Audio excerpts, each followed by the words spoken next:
Hi, my name's Simi. You've now reached the final video in our 4-part family planning series. Today we're going to be talking about estate planning. Let's get started.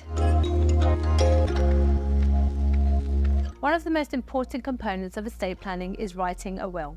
A will allows you to decide what happens to your property, possessions, and financial assets after you pass away.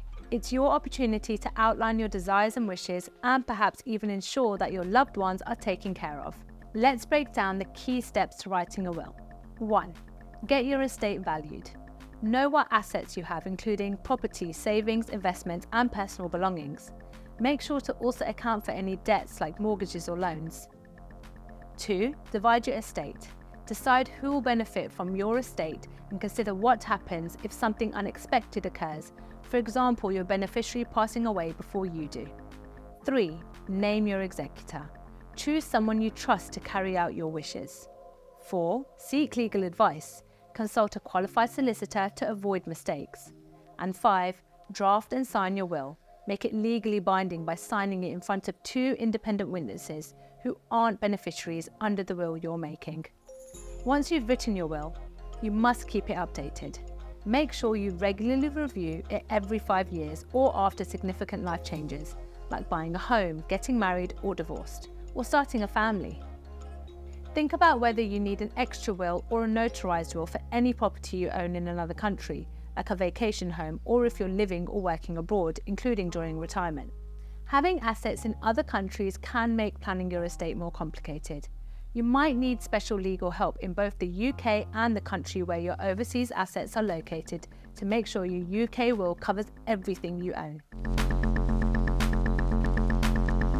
Let's talk about adding beneficiaries to your pension.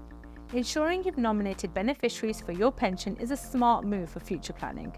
When you pass away, your financial assets typically go to your beneficiaries, but some of your estate may be subject to inheritance tax. Currently, pensions aren't considered to be part of your estate. This makes them a tax-efficient way to leave money to your loved ones. You can nominate your pension beneficiaries directly with your pension provider. While providers should consider your wishes, they do have a discretion to consider a number of factors when allocating your death benefits. This means they aren't always required to follow your nominations, so providing clear death beneficiary instructions can be crucial.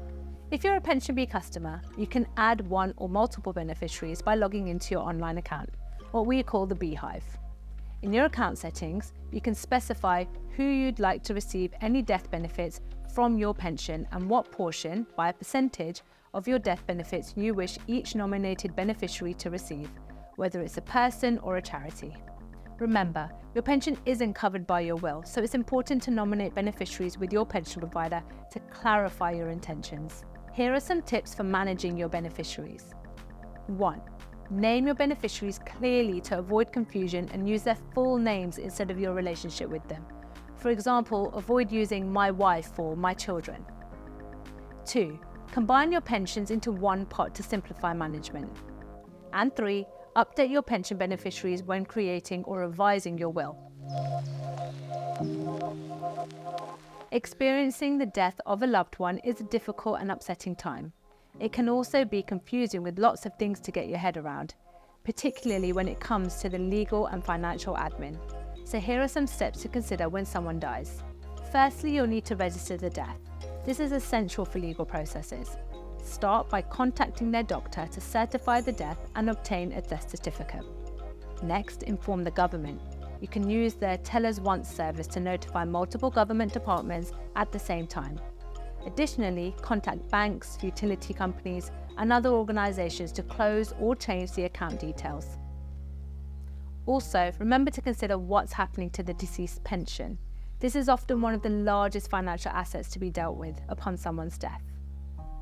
Spouses, civil partners, financial dependents, certain relatives, and nominated beneficiaries may access the deceased pension death benefits, but the rules can vary depending on the type of pension, the pension fund's rules, and the deceased's age.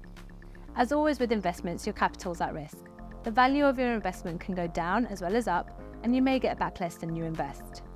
This information shouldn't be regarded as financial or legal advice. Thanks for watching, and don't forget to catch up on the other episodes in this series if you've missed any.